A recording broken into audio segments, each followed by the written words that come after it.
देश के पूर्व सीएम दिग्विजय सिंह के भाई और कांग्रेस विधायक लक्ष्मण सिंह ने एक बार फिर अपनी ही पार्टी पर सवाल खड़े किए हैं। लक्ष्मण सिंह ने ट्वीट कर लिखा कि हाईकमान भ्रम से ऊपर उठकर मेहनत करने वाले कार्यकर्ताओं को महत्व दे।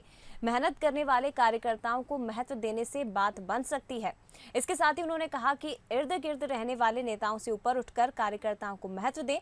आज पूरा देश कांग्रेस की तरफ देख रहा है। तो ये वो ट्वीट है जो कांग्रेस विधायक लक्ष्मण सिंह ने किया है। एक बार फिर से अपनी ही पार्टी पर उन्होंने इस ट्वीट के जरिए सवाल खड़े किए। हालांकि पहला मौका नहीं है, इससे पहले भी कई ऐसे मौके आए हैं जब लक्ष्मण सिंह ने अपनी पार्टी को कटघरे में खड़ा किया है। और कांग्रेस से हमारे साथ फिरोज सिद्दीकी फोन लाइन पर जुड़ गए। इसके साथ ही बीजेपी प्रवक्ता आशीष अग्रवाल जी हमारे साथ इस खबर पर और भी ज्यादा चर्चा करने के लिए जुड़ गए हैं। आप दोनों का बहुत स्वागत है सर। सबसे पहले फिरोजी, मैं आपके पास ही आना चाहूंगी। कई मौके ऐसे आए हैं जब विधायक लक्ष्मण सिंह ने अपनी पार्टी पर सवाल खड़े किए हैं। एक बार फिर से उन्होंने ट्वीट किया, कहा है कि हाईकमान भ्रम से ऊपर उठे और मेहनत करने वाले कार्यकर्ताओं को महत्व दे। किस तरफ इशारा किया जा रहा है? हेलो फिरोज जी, आवाज आ रही है आपको? जी जी जी आ रही है।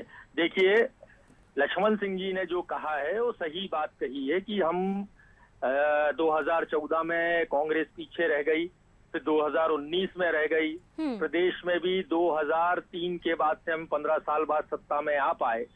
तो कहीं ना कहीं जो है संगठन में कुछ ना कुछ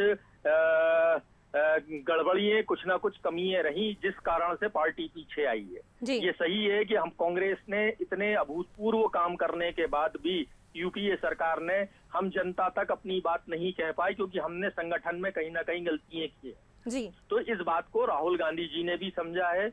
और आपने देखा होगा कि 2018 में हमने मंडलम, सेक्टर और बूथ कमेटियां बनाई, बहुत तरीके से काम किया, लेकिन वो उतनी मजबूती से नहीं हो पाया समय की कमी की वजह से। तो हमको 2018 में हमको सफलता भी मिली, लेकिन जैसी मिलनी थी अपेक्षाकृत तो उससे थोड़ी कम रही। नहीं, कमी कहाँ रह गई फिरोज जी? कमी कहाँ रह गई? देखिए, जो जमीनी कार्यकर्ताओं को कहीं ना कहीं पार्टी अगर एकजुट नहीं कर पाती या जमीनी कार्यकर्ताओं के बीच में संवाद की कमी हो जाती है, तो जनता और कांग्रेस के बीच में जो एक कड़ी है वो है हमारा कार्यकर्ता। तो वो कार्यकर्ता को हमको फिर से मजबूत करना, यही बात लक्ष्मण सिंह जी ने कही और इस बात को लेकर पार्टी निरंतर मंथन कर रही है। कमलनाथ जी ने अभी एनपी प्रजापति जी को प्रभार दिया है इस बात का कि आप मंडलम, सेक्टर और बूथ पूरे तरीके से बनाएं और पार्टी के मूल कार्यकर्ता को निकालें। बाल कांग्रेस हमने इसीलिए गठन किया है कि जो हमारा पीढ़ी दर पीढ़ी जो कांग्रेसी थे उनके परिवार के बच्चों से संपर्क करें बाल कांग्रेस के माध्यम से और कांग्रेस की रीति नीति बताएं। तो हम उस रास्ते पे हैं और यही चीज राहुल गांधी जी के और सोनिया गांधी जी के निर्देश पे पूरे देश में चल रही है। तो जो उन्होंने कहा है वो बहुत सही बात की है और पार्टी निरंतर इस बात की चिंता कर रही है। ठीक है, बने रहिएगा फिरोज जी। हमारे साथ आशीष जी भी जुड़े हुए हैं बीजेपी से। आशीष जी, क्या कहेंगे फिरोज जी ने जो कहा और इसके साथ ही लक्ष्मण सिंह जी ने जो कहा है, क्योंकि पहले भी कई मौके ऐसे आए हैं जब वो अपनी पार्टी को ही सवालों में खड़े कर चुके हैं। देखिए, बड़ा ही हास्यास्पद है और पूरे सम्मान से फिरोज जी ने जो कहा, लक्ष्मण सिंह जी ने जो कहा, अगर ये लोग जो कह रहे हैं वो सत्य है कि कार्यकर्ता को प्रेफरेंस देनी चाहिए, तो राहुल गांधी क्या कर रहे हैं? राहुल गांधी कौन से कार्यकर्ता हैं?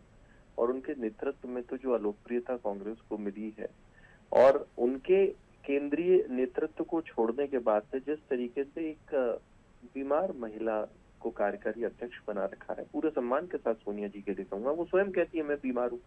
तो ये मतलब अलग अलग तरह के उद्देश्य समझ नहीं आते हैं कि केंद्र में G23 बना हुआ है, वहां पर एक पूर्णकालिक अध्यक्ष की डिमांड हो रही है, उसको आप स्वीकारते नहीं है। और यहाँ पर आके कमलनाथ और दिग्विजय सिंह नए नेतृत्व के लिए दरवाजे बंद किए हुए हैं और फिर अचानक से उन्हीं के भाई कह देते हैं कि सब कार्यकर्ता को प्रेफरेंस दी जाए। तो मिला के ये सी फॉर कंफ्यूजन और सी फॉर कांग्रेस है। इन्हें खुद ही नहीं मालूम क्या ठीक है या सही है। दोहरे चरित्र के लोग हैं, कभी उसी चीज को अपनाते हुए दिखते हैं और कभी उस चीज को अस्वीकार करते हुए दिखते हैं। और जनता में इनकी अलोकप्रियता और अप्रासंगिकता इस चरम पर है कि 400 से चलने वाली पार्टी अब 40 पर आ गई है और अब 4 पर जरूर पहुंचेगी, ये मुझे पूरा विश्वास है। ठीक है फिरोज जी, आशीष जी के सवाल का भी जवाब दीजिए सर, और इसके साथ ही ये भी बताइए कि जो लक्ष्मण सिंह जी ने ट्वीट किया है, उन्होंने ये लिखा है कि हाईकमान को भ्रम से ऊपर उठना चाहिए। किस भ्रम की बात की जा रही है? साथ ही ये भी कहा है कि इर्द गिर्द रहने वाले नेताओं से ऊपर उठना चाहिए, कार्यकर्ताओं को महत्व देना चाहिए। तो ये जो इर्द गिर्द नेता हैं, किनका जिक्र इस ट्वीट में इशारों में किया है लक्ष्मण सिंह ने? देखिए, लक्ष्मण सिंह जी 5 बार के सांसद हैं और 3 बार वो विधायक रहे हैं, 3-4 बार विधायक रहे हैं, बहुत सीनियर लीडर हैं और एक अच्छे संगठन करता है जी। तो बहुत सारी चीजों को लेकर वो अपनी बात कह रहे हैं। और ये जो लक्ष्मण सिंह जी ने कहा है कि ये हमको ये ख्याल रखना चाहिए कि जो नए लोग आए, कोई भी कहीं से भी आया और संगठन में पद ले गया, तो इससे बचते हुए पार्टी को उन कार्यकर्ताओं को महत्व देना चाहिए जो जमीनी है, यानी जो कैडर फॉर्मेशन है जो कांग्रेस का हुआ करता था, उस कैडर फॉर्मेशन की तरफ हमको चलना चाहिए। जहां तक ये कह रहे थे कि हम राष्ट्रीय अध्यक्ष नहीं चुन पा रहे हैं, G23 है, तो राष्ट्रीय अध्यक्ष जो है CWC ने इस बात को तय कर दिया है कि राष्ट्रीय अध्यक्ष का चुनाव होना है। कांग्रेस में एक आंतरिक लोकतंत्र है, चुनाव होगा बाकायदा। अब चुनाव में कोई भी नया अध्यक्ष आ सकता है।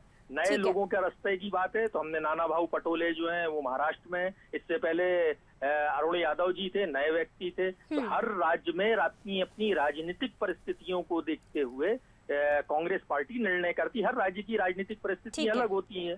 अब आज कमलनाथ जी की हमें यहाँ जरूरत है, इसलिए हाईकमान ने कमलनाथ जी को रख रखा है। ठीक है, लेकिन उम्मीद यही है फिरोज जी के जो ट्वीट किया है लक्ष्मण सिंह जी ने, उस पर जरूर कांग्रेस अमल करेगी, खासतौर पर प्रदेश में। फिलहाल शुक्रिया आप दोनों का, फिरोज जी, इसके साथ ही आशीष जी आप हमारे साथ जुड़े, बहुत धन्यवाद।